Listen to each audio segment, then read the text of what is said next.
ఆయుష్ని ఆరోగ్యాన్ని కూడా చక్కగా దేవుని పనిలో వాడుకుందాం. ప్రియులారా, నువ్వు వినటం దేవుణ్ణి గణపరిచినట్లే. ప్రియులారా, దేవుని సన్నిధిలో క్రమంగా కూర్చోవటం దేవుని గణపరిచినట్లే. దేవుని సన్నిధిలో పరధ్యానం లేకుండా ఏకాగ్రత కలిగి వాక్యాన్ని ఆలకించడం కూడా దేవుణ్ణి గణపరిచినట్లే. కాబట్టి మీ యొక్క మనసు, మైండ్, మన శరీరం కూడా ఇక్కడే ఉండేటట్లు ప్రయత్నం చేయండి. ఎందుకనగా మనము ఏకాగ్రత కలిగి ఉంటేనే ఏ మాట అయినా చెబితే అర్థమవుతుంది. అవునా కాదా?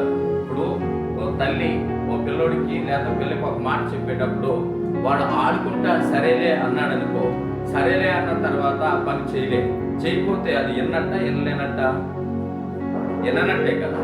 అయితే విషయం ఏంటంటే అదే మనిషి ఆడుకుంటా నిలబడి అమ్మా ఏం చెప్తున్నావు అని అంటే చక్కగా ఆమె చెప్పేది తనకు అర్థమైంది.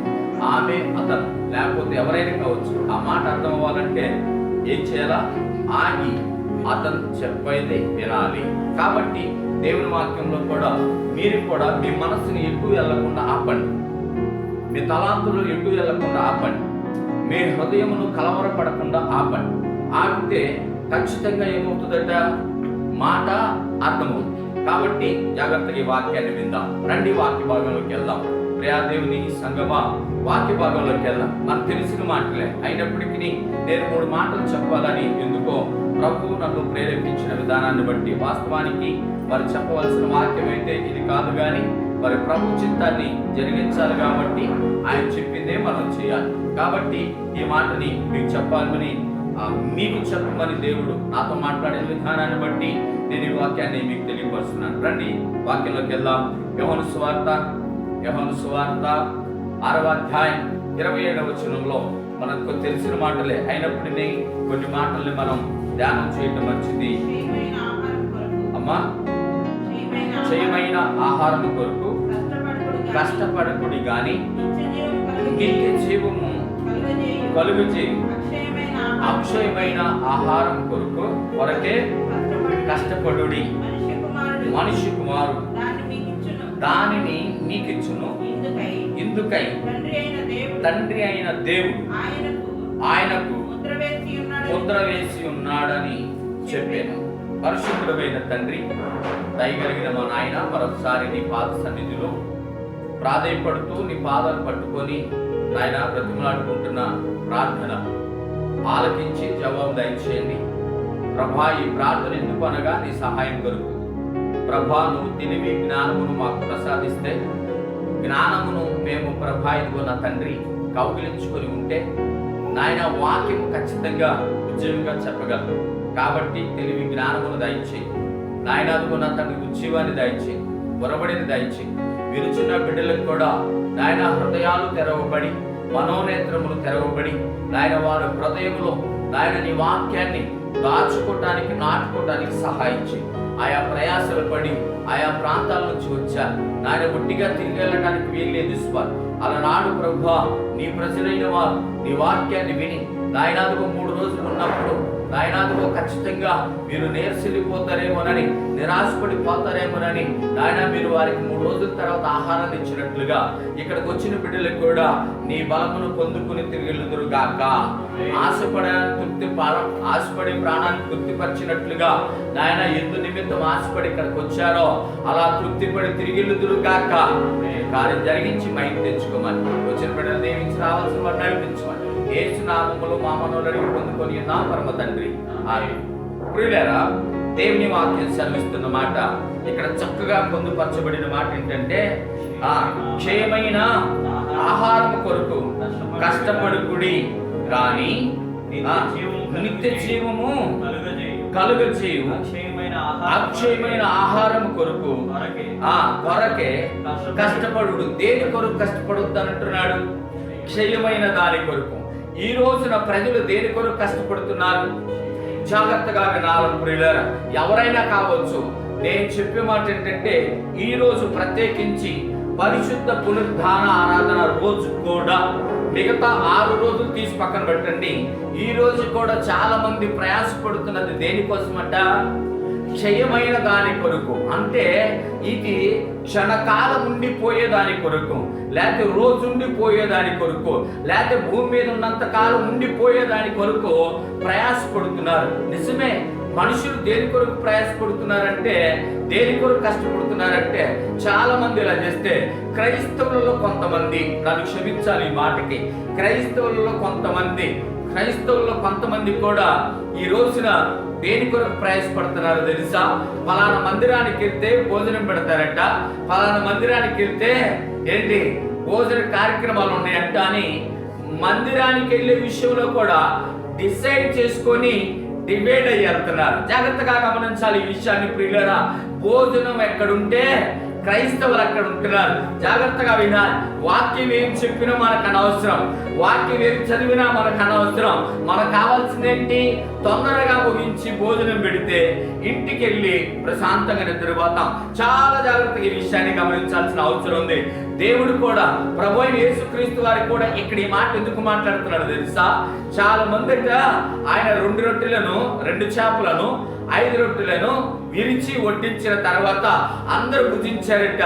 ఇదేదో బాగుంది, పని చేయకుండా ఆహారం వస్తుంది, పని చేయకుండా కడుపు నిండుతుంది, ఈయనతో ఉంటే చాలు అనుకుని వాళ్ళు ఏం చేశారంటే ఆయన వెంబడించే విషయంలో ఆయన్ని వెతుకుతున్నారట. ఆయన వారిని వదిలేసి ఇంకో ప్రాంతంలోకి వెళ్ళినా కూడా వాళ్ళు ధోనిలెక్కి జాగ్రత్తగా వినాలి. ధోనిలెక్కి ఈరోజు ప్రజలు ఏమి ఎక్కి వెళ్తున్నారు? బస్సులు ఎక్కి వెళ్తున్నారు, ఆటోలు ఎక్కి వెళ్తున్నారు, బళ్ళు వేసుకు వెళ్తున్నారు. దేని కొరకు? ఆత్మీయ ఆహారం కొరకు కాదు, శారీరక ఆహారం, అది కడుపు నిండే ఆహారం అయి ఉండాలి. దాని కొరకు చాలా దూరం వెళ్ళి అబ్బో అక్కడ భలే జరుగుతుంది తెలుసా, అక్కడ భలే జరుగుతుంది. ఏం భలే జరుగుతుంది? వాక్యం ఉందా? వాక్యం చెప్పాం. మరి ఏం చేస్తున్నావు అంటే క్రమం చెప్పాం. ఏం కావాలి అంటే కష్టపడి ఆడికి వెళ్తే బాగా చక్కగా ఉంటుంది, పెద్ద సంఘమై ఉంటుంది, అయిపోగానే మంచి భోజనం. జాగ్రత్తగా వినాలి ప్రియులారా. ఈ రోజు క్రైస్తవులు దేని కొరకు ప్రయాసపడుతున్నారంటే చాలా మంది, అందరిని అంటలేదు కదా, జాగ్రత్తగా వినాలి ఈ మాట, అందరిని అంటలేదు కానీ చాలా మంది చేసే పని ఏంటంటే ఇది పెద్ద సంఘం, ఆ సంఘానికి వెళ్తే ఏమవుతుందంట బాగా. ఇక్కడ కూడా యేసుక్రీస్తు వారు అంటున్నాడు, సూచనలు చూడడానికి కూడా కాదు అబ్బాయి మీరు వస్తున్న బోధెట్టడానికే అన్నాడు. హల్లెలూయా.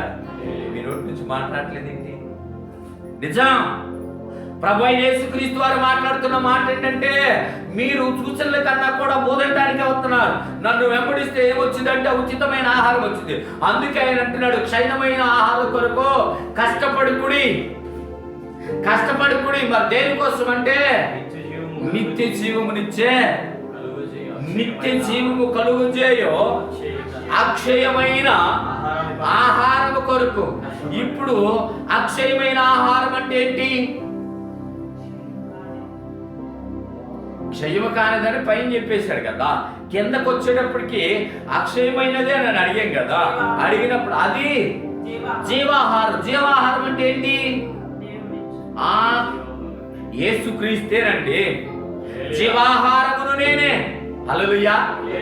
ఇప్పుడు ఆయన వెతకమంటున్నాడు, ఆయన ఎందుకు కష్టపడమంటున్నాడు? ఆయన నాలో ఉండటానికి ప్రయత్నం చేయి, నాతో కష్టపడటానికి ప్రయత్నం చేయి, నా నామము కొరకు కష్టపడు, నా నామము కొరకు బాధపడు.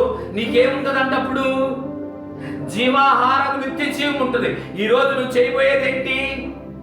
బల్లారాధనలో బల్ల మీకు అర్థం కావట్లేదేంటి? మరేంటి అలా చూస్తారండి? ఇప్పుడు ఈ రోజు నువ్వేం చేయబోతున్నావు? బల్లలో చేయబోతున్నావు.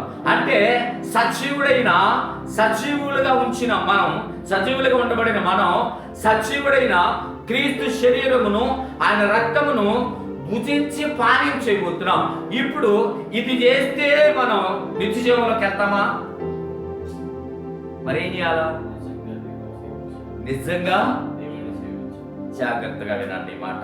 బల్లలో చేవేసినంత మాత్రాన, ఆయన రక్తము తాగినంత మాత్రాన నిత్య జీవములో ఉంటాము అని అనుకోవటం పొరపాటు. క్రైస్తవుడా జాగ్రత్త.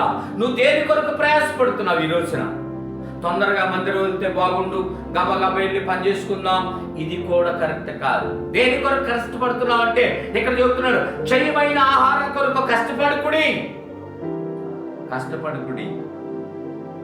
దేని కొరకు? లోకమంతా ఈ రోజు కష్టపడుతుంది ఏంటంటే ఆదివారం ప్రత్యేకించి ఈ రోజు కష్టపడే వాళ్ళు ఎంతమంది లేరు?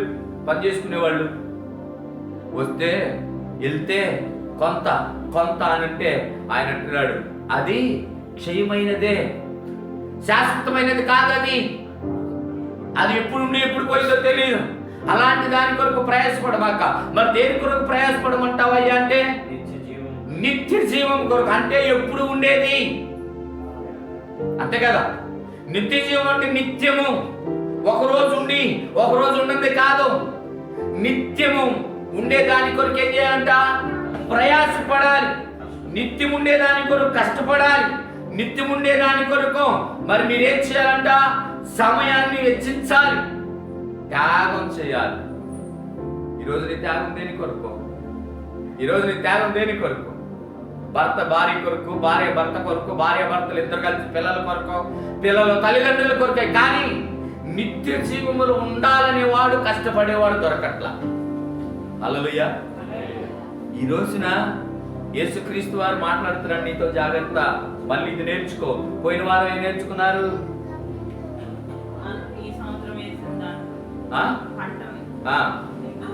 ఎలాగుంటే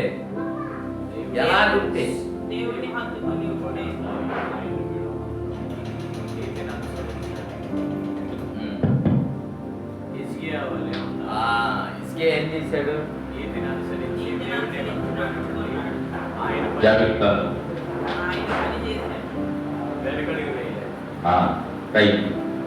దేవుని విషయంలో ఇసుకే ఏం చేయలేదంట, అని అన్నాడు.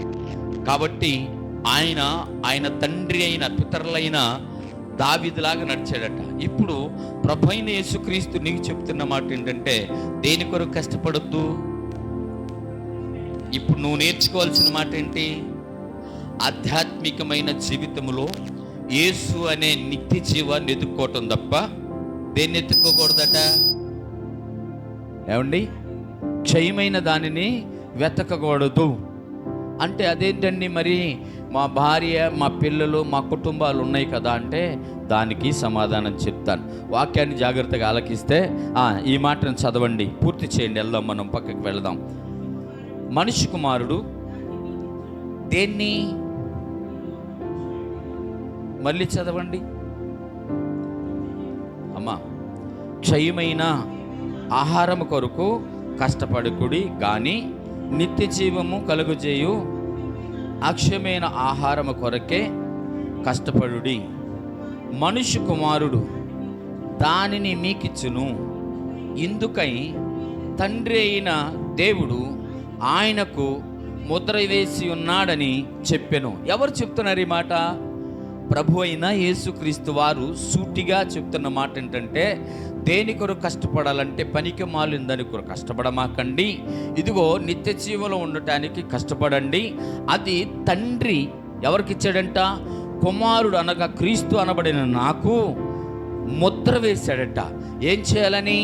భూమి మీదకి వెళ్ళాల్సింది నువ్వే, భూమి మీద సంచరించాల్సింది నువ్వే, భూమి మీద సువార్త ప్రకటించాల్సింది నువ్వే, భూమి మీద అనేకులను ఖండించాల్సింది నువ్వే, అనేకులను ప్రేమించాల్సింది నువ్వే, నిత్య జీవంలోకి నడిపించాల్సింది నువ్వే, చివరాఖరి వారి కొరకు బలైపోవాల్సింది నీవే. ఆ జీవాహారమును నీవే వారికి అందించాలి అని మరణ శాసనాన్ని రాసి కుమారుడైన క్రీస్తుని భూమి మీదకు పంపించాడట. ఎవరి కోసం అంటే నీ కోసం, నా కోసం, మన కోసం, ప్రపంచంలో ఉన్న ప్రతి మానవుడి కోసం ఆయన్ని ఈయన ముద్ర వేసి పంపించాడట. జాగ్రత్తగా వినాలి ప్రియులారా, ఇది మీకు ఆయన ఇస్తాడట. ఎవరైనా అంటే క్రీస్తు అనబడిన కుమారుడు, యేసు అనబడిన కుమారుడు మీ కొరకు ఆయన ముద్ర వేసి పంపించాడంట. ఇది నీది అన్న తర్వాత నీదే. హల్లెలూయా. మీకు అర్థమవుతుందా? ఇది నీది. ఎవరి పేరు రాయబడింది? నీ పేరు రాయబడిన తర్వాత నీదే కదా. అలాగే క్రీస్తుని నీకు ఇస్తున్నానని పేరు రాశాడట. జాగ్రత్తగా వింటే వాక్యం అర్థమవుతుంది దేని కొరకు మన ప్రయాస. నిజంగా మళ్ళీ ఒకసారి జ్ఞాపకం చేస్తున్నాను, ఈ రోజుల్లో వాక్యాన్ని వినే క్రైస్తవులు తక్కువైపోయారు. వాక్యాన్ని వెంబడించే క్రైస్తవులు తక్కువైపోయారు. వాక్యాన్ని వెంబడించే క్రైస్తవులు తక్కువైపోయారు. వాక్యాన్ని అంగీకరించే క్రైస్తవులు తక్కువైపోయారు. ఎందుకయ్యా అంటే వాక్యాన్ని అంగీకరిస్తే మనం ఏం వదిలిపెట్టాలా? ఏం వదిలిపెట్టాలి? ఏమైనా క్షయమైన వాటిని వదిలిపెట్టాలి. జాగ్రత్త. మొన్న నేను ఒక అతనితో మాట్లాడుతుంటే అయ్యా బాప్తీసం తీసుకోవాలి, మీలాంటి వాళ్ళు ఇలా ఉండకూడదంటే ఆయన చెప్తున్న మాట ఏంటంటే, నేను నోరు తెరిస్తే అబద్ధం ఆడాలి, కొన్ని అబద్ధాలు ఆడాలండి, అబద్ధాలు ఆడుతున్నాను కాబట్టి తీసుకోలేకపోతున్నానండి అని. నేను అన్నాను, అబద్ధాలు ఆడుతున్నావు కాబట్టి తీసుకోలేకపోతున్నావు, కానీ ముందు తీసుకుంటే అబద్ధం ఆడతాం మానేస్తావు అన్నాను. అనగానే అతను నా ఇంకెలా చూశాడు. నిజమయ్యా, తీసుకుంటే అబద్ధం ఆడతాం మానేస్తాం, తీసుకుంటే తన్నడం మానేస్తాం, తీసుకుంటే తిట్టడం మానేస్తాం, తీసుకుంటే దోచుకోవటం మానేస్తాం, తీసుకుంటే దాచుకోవటం మానేస్తాం. తీసుకుంటే నీలో ఏమొస్తుంది? మార్పు వస్తుంది, యథార్థత ఉంటుంది, నీతి కలిగిన ఆయన మాటలు నీలో ఉంటే. నేనేం చెప్పాను మీకు సెకండ్ సాటర్డే వాక్యం ఏం చెప్పాను? నాయన జ్ఞానం గురించి చెప్పాను. జ్ఞానాన్ని ఎవడైతే సంపాదించుకుంటాడో అప్పుడు జ్ఞానాన్ని సంపాదించిన వాడు ఏమొచ్చింది? వాడికి వివేచన వచ్చింది. అనగా వివేకం పని చేస్తే వివేచన ఉన్నప్పుడు ఏమవుతుందట? దేన్ని సమకూర్చుకోవాలో దేన్ని సమకూర్చుకోకూడదో తెలిసిద్ది, దేన్ని సంపాదించుకోవాలో దేన్ని విసర్జించాలో తెలిసిద్ది. అంటే నీకు జ్ఞానం ఉండ ఎడల వివేచన పని చేసిద్ది. జ్ఞానమే లేకపోతే వివేచన ఏం పని చేసిద్ది? చెప్పింది చేయాలంటే వినాలి కదా, వింటే జ్ఞానం పనిచేస్తుంది. కాబట్టి ఈ రోజున క్రైస్తవులు ఎలా ఉన్నారంటే, స్వచ్ఛమైన వాక్యం, జ్ఞానం కలిగిన వాక్యం చెప్పే కాడు ఉండట్లేదు. మరి ఎక్కడుంటున్నారంటే సూచక క్రియ కావాలి వాళ్ళకి. యేసుక్రీస్తు వారు అదే అంటున్నాడు, మీకేం కావాలి? సూచక క్రియ కావాలి. తర్వాత ఏం కావాలి? బోవ కావాలి మాకు. హల్లెలూయా. యాడుంటున్నారు క్రైస్తవులు? జాగ్రత్తగా వింటే, కొట్టబడినదే, సదున చేయబడినదే పనికొచ్చేది. మా బైబిల్ తర్వాత చదువుకో, ఇంటికి వెళ్ళి కత్తికి చూస్తూ ఉండండి. రైట్, వినండి జాగ్రత్త. సరి చేయబడినదే ఏమవుద్ది? ఉపయోగపడింది. సానబెట్టిన దాన్ని బట్టే కొయ్యబడతాం.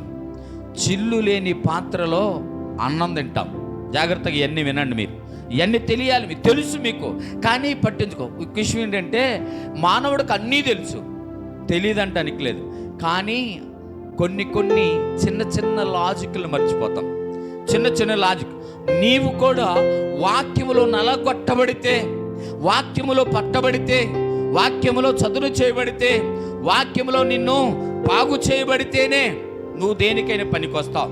కాదండి మేము దాని కొరకే పోతామంటే నిన్ను ఏ కొలిమిలో పెట్టినా నువ్వు కాలం. అర్థమవుతుందా?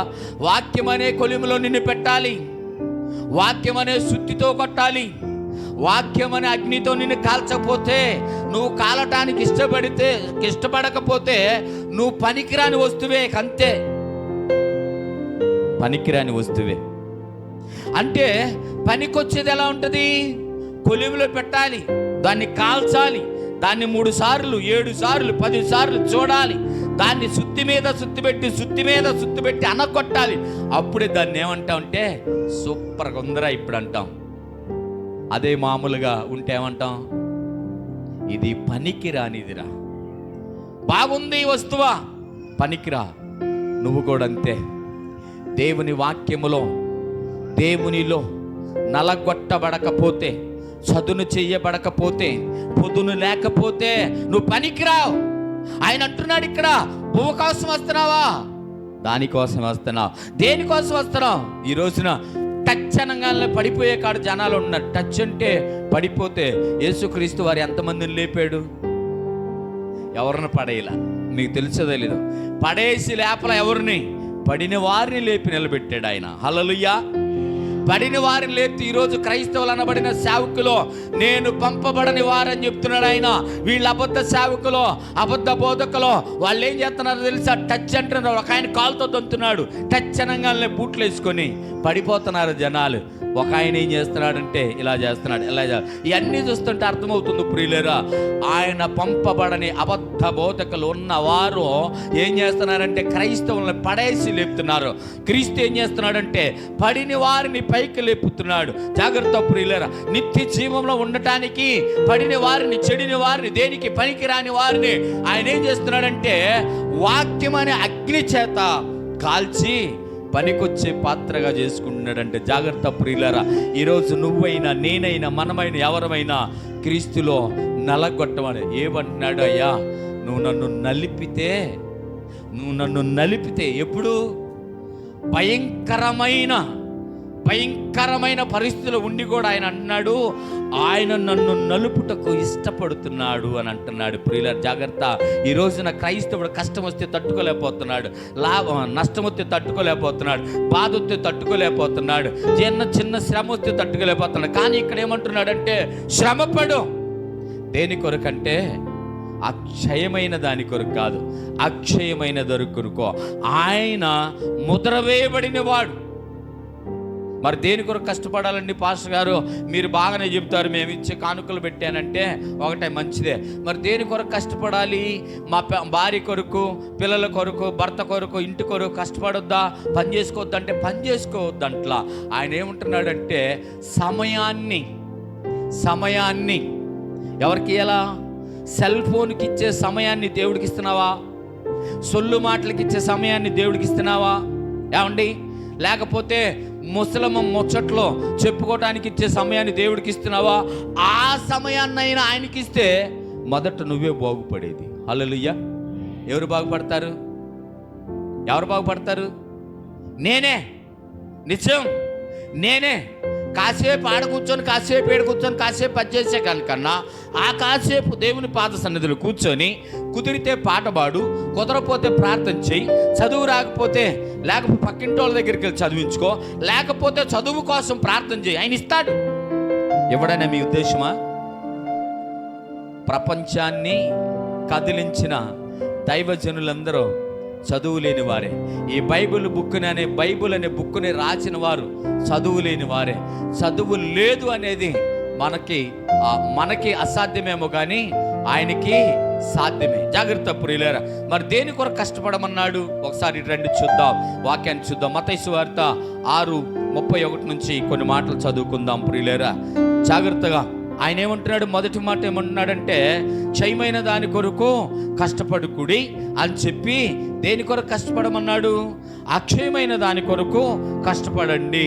అది ఆయన మీకు ఇవ్వటానికి ఎవరో తండ్రి అనగా దేవుడు ముద్ర వేసి పంపించాడట. మరి కష్టపడొద్దు అని అంటే ఎందుకు కష్టపడొద్దు అన్నాడు పాస్టర్ గారు అని అంటే ఇక్కడ చూద్దాం రండి. కాబట్టి ఏమి తిందుమో, ఏమి త్రాగుదుమో, ఏమి ధరించుకుందుమో అని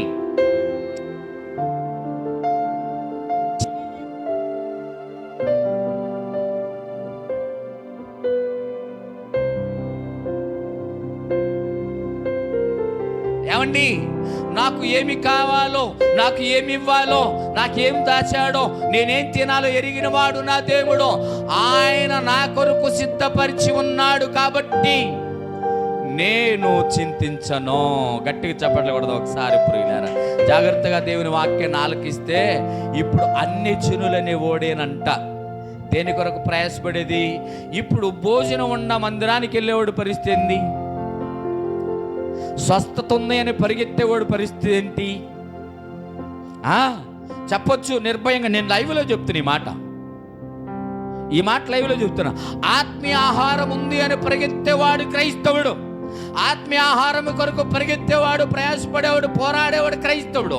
అంతేగాని ఎక్కడో ఏదో జరుగుతుందంటే అసలు ఏది జరగాలన్న ముందు నీ హృదయంలో దేవుని వాక్యం ఉండాలిగా. ఏమండి? దేవుడంటే భయం ఉండాలి కదా, అవునా కదా?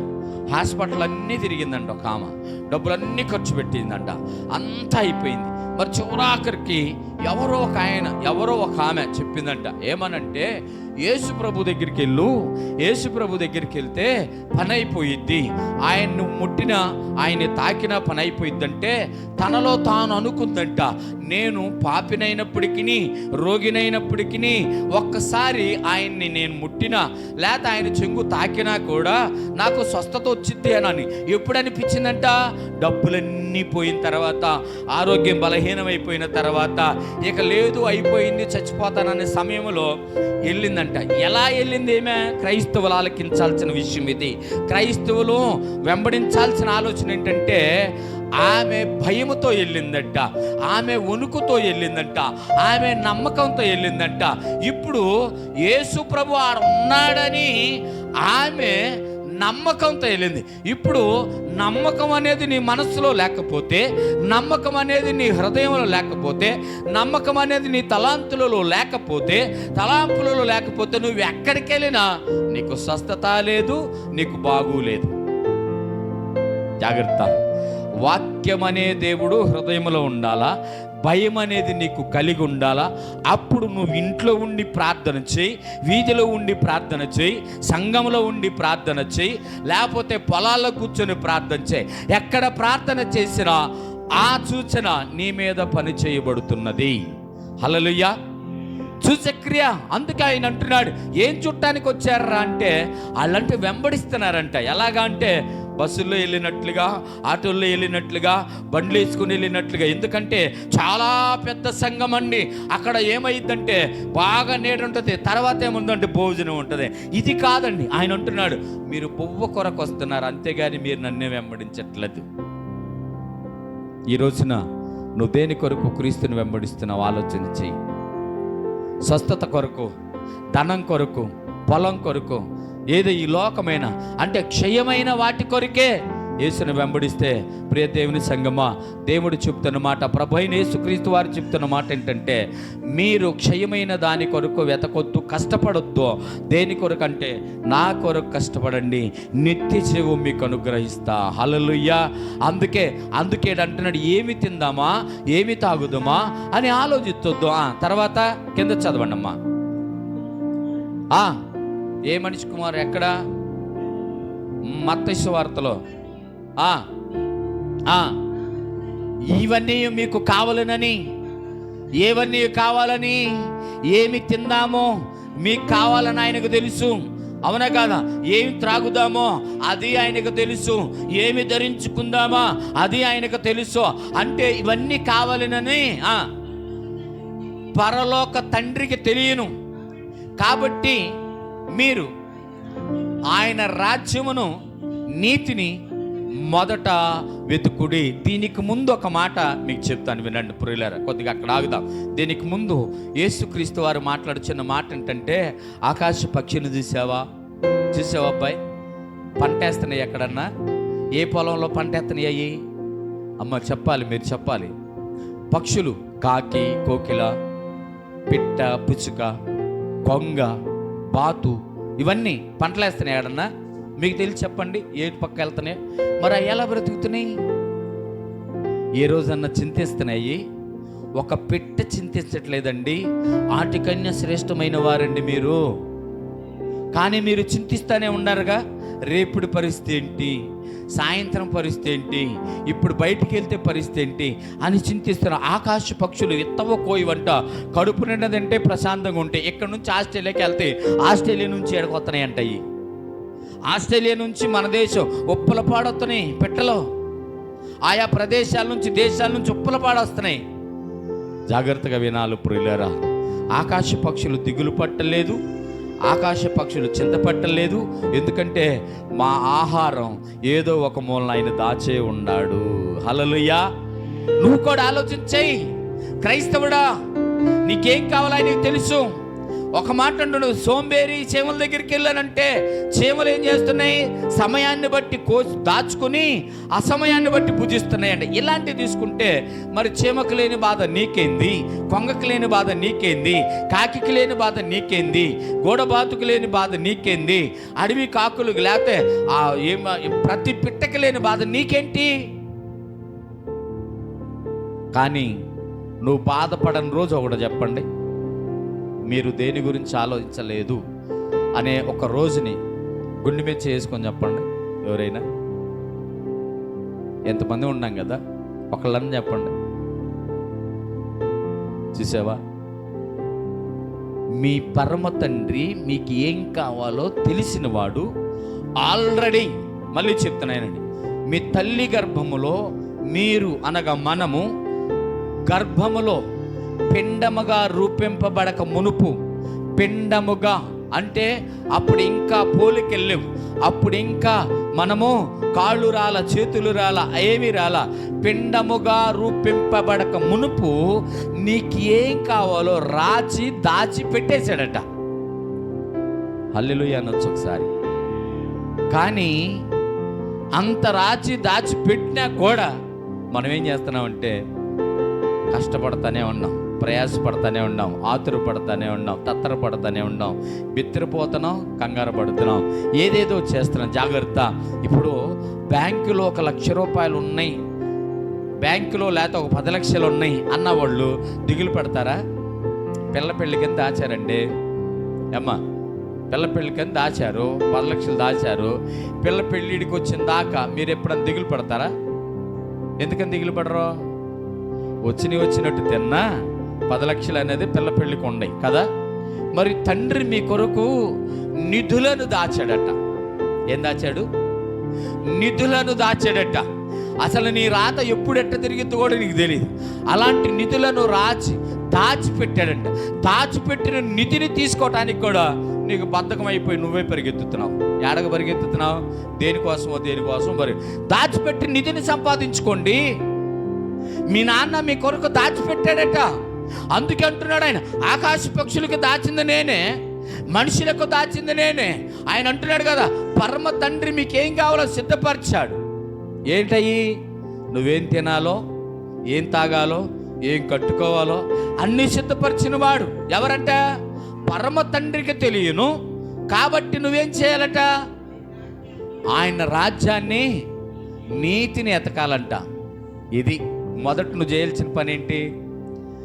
దేవుని రాజ్యాన్ని ఎతకాలి, దేవుని నీతిని ఎతకాలి. ఈ ఎతికితే పని అవుతుంది. అంటే మీరు చేయాల్సిన పని ఏంటి? నీతిని, రాజ్యాన్ని ఎతకడం. మీరు చేయకూడని పని ఏంటి? పొలం పని, ఉద్యోగం, వ్యాపారం ఇవన్నీ చేయకుండా, అంటే ఆత్రపడి చేయాలి, కామనగా చేయాలి, కామనగా చేయాలి. అంటే పని చేయటం దేవుడు మనిషికి ఇచ్చిన మంచి లక్షణం. పని చేయాలి, కానీ ఆదివారాన్ని పాడు చేసేంత పని చేయకూడదు, దేవుణ్ణి నిర్లక్ష్యపరిచేంత పని చేయకూడదు, ఆదివారాన్ని నెగ్లెక్ట్ చేసి దేవుణ్ణి గాయపరిచేంత పని చేయకూడదు. జాగ్రత్తగా మీరుకింటే మీరందరూ చేయాల్సిన పని ఇది. అయితే ఇక్కడ మీరు గమనించాల్సిన విషయం ఏంటంటే, మీకంటూ ఒకటి దాచిపెట్టాడు. దాచిపెట్టింది మీరు పొందుకోవాలంటే ఏం చేయాలా? దేవుని మాట ఆలకించాలి. కాబట్టి ప్రియులారా, ఈరోజు నువ్వేం సంపాదించుకోవడం? మొదట నీకు జ్ఞానం అవసరం. జ్ఞానం చెప్తుందట. ఎక్కడ? రోడ్ల మీద నుంచొని కేకలేస్తుందంట జ్ఞానం. అబ్బాయ్ నన్ను సంపాదించుకోండిరా, అబ్బాయ్ నన్ను సంపాదించుకోండిరా అని జ్ఞానం కేకలు వేస్తుందట. సంగమా నన్ను సంపాదించుకొని జ్ఞానం కేకలు వేస్తుందంట. జ్ఞానం కేకలేస్తుంటే మనం ఏం చేస్తున్నామంట? అసలు జ్ఞానాన్ని గురించి ఆలోచన. జ్ఞానం ఉంటే నువ్వు చేయకూడదేదో తెలిసిద్ది, చేయాల్సిందేదో తెలిసిద్ది.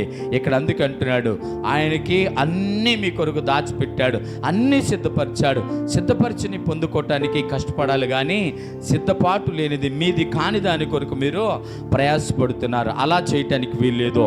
చివరి మాట చెప్పి నేను ముగిస్తాను. రండి ఒకసారి చూద్దాం. హెబ్రీయులకు రాసిన పత్రిక చూద్దాం. రండి ప్రియులారా, హెబ్రీయులకు రాసిన పత్రిక 4వ అధ్యాయం 11వ వచనాన్ని చూద్దాం ప్రియులారా. 4వ అధ్యాయం 11వ వచనాన్ని చూడండి. కాబట్టి అవిధేయత వలన వారు పడిపోయినట్లుగా మనలో ఎవడను పడిపోకుండా ఆ విశ్రాంతిలో ప్రవేశించుటకు జాగ్రత్త పడుదము. అమ్మా, ఈ వాక్యాన్ని కూడా ఆలకించండి. ఇక్కడ ఎవరు చెప్తున్నారట? హెబ్రీయులకు రాసిన పత్రికలో అపోస్తులు అనబడిన పౌలు చెప్తున్న మాట ఏంటంటే, 2 మాటలను పైన చూశారు. మీరు ఏం చూశారట? మత్తయి సువార్తలో, యోహాను సువార్తలో చూసిన మాట ప్రభు అయిన యేసుక్రీస్తు వారు మాట్లాడుతుంటే, ఎవరు మాట్లాడుతున్నారంటే అపోస్తులు నేను పౌలు అంటున్నాడు. అబ్బాయి ఏం జరుగుతుందంటే ఎటన్నాడు? కాబట్టి నమ్మువారు కాబట్టి అవిధేయత వలన వారు పడిపోయిరిగా. ఏమండి? అవిధేయతను బట్టి వారు పడిపోయారంటే ఎవరాళ్ళు? ఎవరాళ్ళు? జాగ్రత్త, శిష్యులు కాదు, మన పితరులైన వారు, యేసుక్రీస్తు.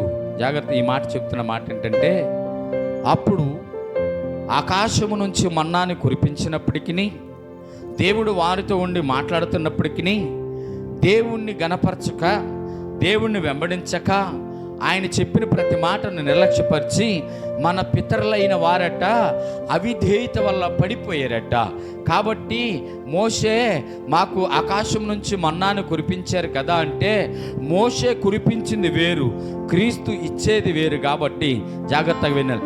వాళ్ళు పడిపోయినట్లు మనం పడిపోకుండా ఉందాం, జాగ్రత్తగా ఉందాము సుమా అని చెప్తున్నాడు. ఈ మాటను ఎంత అద్భుతంగా రాశాడంటే, అవిధేయత వలన వారు పడిపోయినట్లుగా మనలో ఎవడను పడిపోకుండా మనలో, జాగ్రత్తగా వినాలి, మందిరంలో మనం 10 మంది ఉండా, 25 మంది ఉండా, 50 మంది ఉండా, 100 మంది ఉండా, 5,000 మంది ఉండా సరే, మనలో ఎవడ కూడా పడిపోవటానికి వీల్లేదట.